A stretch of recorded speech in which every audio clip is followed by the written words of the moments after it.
Hey everyone, it's your Rocket Rack guide, Josh.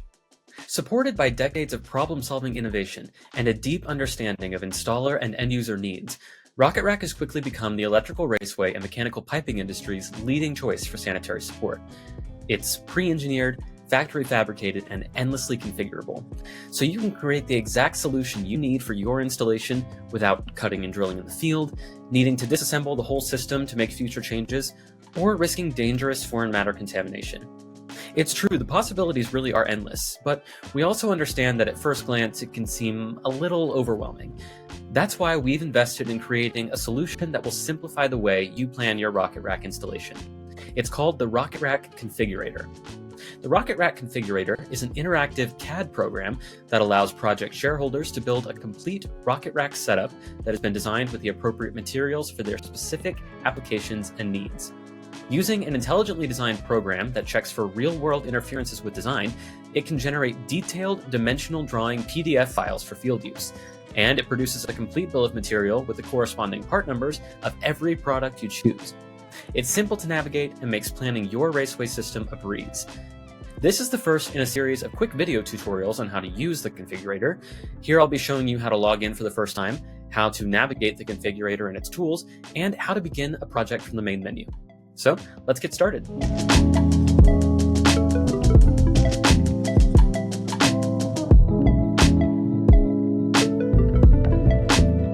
So to gain access to the configurator for the first time, you'll need to visit rocket-rack.com/configurator. You'll end up at this landing page, and at the very bottom, there will be a button that says Register Now. You'll click that button and fill out the form on the next page. From there, our team will authorize you to use the configurator and generate your own secure link. It'll be sent to your email, you'll accept the invitation, click the link, and be able to log into the configurator. Now, this is your private link for the configurator, so you'll want to make sure to bookmark it so you can go back to it. All right, so this is the home screen of the configurator. It's looking a little empty right now, but let's fix that. So to start, we're going to go to New Project. So a number of properties are going to come up here, and these are going to help you designate this specific project. We've got project number, customer, contact, title, email address, and phone number. Let's go ahead and fill these in. All right, now that we're done with that, we can move on. But just to note, if you don't fill these out, you're not going to be able to export the PDF files with the detailed drawings later.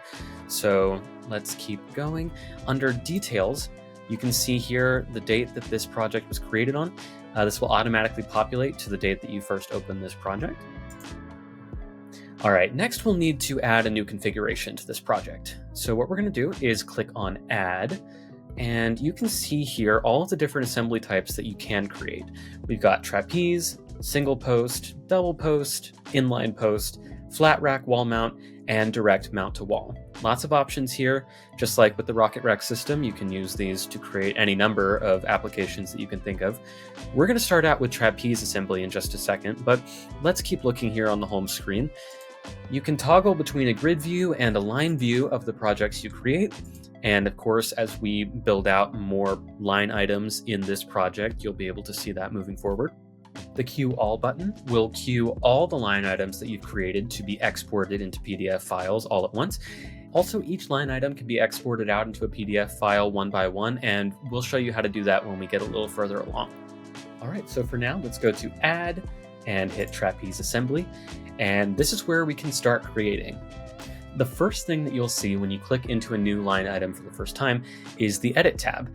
And this is where you can get really specific with where this configuration fits into the overall project. You've got Assembly under Assembly Details. This is where you put the name or the type of assembly being created.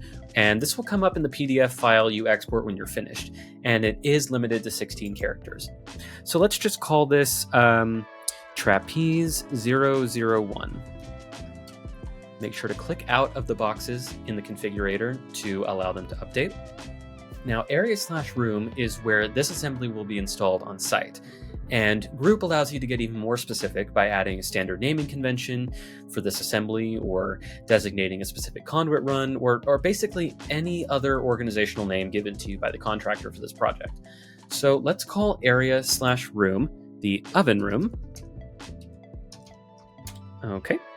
And under group, let's say this is for conduit run 3, so we'll call it CR03. You can really configure this however you want to fit your project needs. Next, you can add any relevant notes on the design or installation of this assembly under special notes, and then you can add the date that the assembly is required to be on site under date required. Let's say 03/24/2025. That seems like plenty of time to me. All right, so after we've filled out the assembly details, you're going to get a set of user designations that are going to differ depending on the assembly type that you're building. These are preliminary configuration options that are carried out across every rack in this assembly. And the ones shown here are for a tinted installation, so we'll get into more of what these do in the next video. First, let's take a look at all the controls.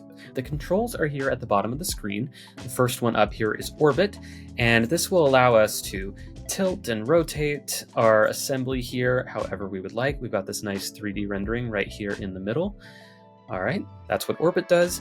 We've got a pan button, which will allow us to slide the assembly around on our 2D plane here. And then we've got the zoom function, where if you click and drag, it will zoom in and out of the rendering. It's also worth noting that if you're on pan or orbit or any of these other options, you can scroll with your mouse wheel to zoom in and out as well. So if I'm on orbit, I'm zooming while I'm also orbiting. Now, if you're familiar with Revit or Inventor, you might already be comfortable with these viewing options, especially these ones in the top right corner. We've got a cube here, which will automatically rotate our configuration to a couple of pre-configured viewing angles. It's pretty neat, and of course if you hit home, it will reset the assembly to the default view. Very handy if you're needing to get a quick overview of what you've already created so far. And finally, let's discuss the stuff here on the left side of the screen. These are where you can navigate the different parts that you populate onto the rack itself. So on the very left here, this is a section called Part Children. Right now, all that's showing is Trapeze Level 1. This means that we are on the level of the main rack itself. Now, if we want to add components onto this rack, we need to select the rack here in Part Children. And of course, now on the Edit tab here on the right, we can see that there are different options for rack length, rack type, rack material, and level height as well. And we'll get more into what each of these are in the next video. But if we click Add here, right under Edit, you see a number of options here for components that we can populate onto the rack. So let's just click a cable tray clamp. And as you can see, it's populated here onto the rack, but it is red. And the reason for that is because where it populated on the center of the rack, there is no slot. There's no slot here for the cable tray clamp to be installed. So that's one of the great things about the configurator, is that it's built to recognize real-world interferences. So whenever something happens in the configurator that wouldn't make sense in a real-world installation, that component's going to turn red. So we'll just need to move its position along the rack so that it's a valid installation. So that means we're going to have to go back to the Part Children tab and click on Cable Tray Clamp Assembly 1. And this is where we can adjust the position for this cable tray clamp. Let's try 10. There you go. It has now positioned itself 10 inches to the right of center on our rack. And if we wanted to move it left of center, we would just type in -10. And you can see it's been reflected over to the left. And that's it. These mechanics are consistent across most of the components that you would need to place on a rack. Now you can see here that the cable tray clamp is now listed as a level on the top of the screen. So if we want to go back to the rack itself, we'll just have to click back to Trapeze Level 1. And now you can see we have the Add button where we can add more components. We can change more features about the rack here. Now another cool feature about the configurator is that we can duplicate parts that are already on the rack. So let's go back into Cable Tray Clamp Assembly 1. If we hit duplicate right here at the top, it will give us a second cable tray clamp. Now it will populate it right on top of the existing part, which is why it's turned red here. The second one is right on top of the first one. So we'll just have to change the position. Let's call it 10, and it'll reflect it across the rack, and now we've got 2. So if we back out to Trapeze Level 1, now you can see we have 2 cable tray clamp assemblies being shown under Part Children tabs. We can click into each individual one and change the positions for each one. There you go. And let's change this one. There you go. It really is that simple. Parts can also be deleted by hitting the trash can button next to them on the Part Children tab. You just hit yes, and there you go. It's gone. Also on the left side of our screen, you can see there is an Issues tab. If any issues come up during the creation of your assembly, they'll show up here and you can resolve them. And finally, here we've got our viewing settings, and this just lets you kind of change the way the configurator looks to your liking. So right now I have it where the rendering is on the left side and the edit tab is on the right side, but you can adjust this however you like. Here you have the rendering on the right and the edit tab on the left, or the rendering on top, or the rendering on bottom. Me personally, I like to have the rendering on the left and the edit tab on the right. That just makes the most sense for me, but you can change that however you would like. So now that we've put some parts on our rack, let's go out to our top level, Trapeze Assembly, Trapeze 001. And on the right next to Edit, you can click Bill of Materials, and here you can see a complete list of everything that is needed to make this assembly, and it updates in real time with every part that we add. So just to demonstrate, if we wanted to add another part here, we'd go into Trapeze Level 1, go up to Add, and let's add a sanitary clamp. All right, so it's been populated into the middle of the rack. Of course, it's red because this is not a real-world scenario. There's no slot there, so it wouldn't fit. So we'd have to click into Sanitary Clamp 0 and change the position offset to whatever we would like. There you have it. So now if we go back out to Trapeze Assembly 001 and go to Bill of Materials, you can see now that the sanitary 2-piece clamp has been added to the Bill of Materials, as well as the standoff that is being used to raise it up from the slot has been added automatically. And we've got the bolt that is used to secure this sanitary 2-piece clamp to the rack has also been added to the Bill of Materials. This is just another way that the Rocket Rack Configurator will help you get everything you need ahead of time to get this installation ready to go in your facility. And whenever we're finished putting together our assembly, we can export out a PDF drawing by going up to Actions and hitting Queue Outputs.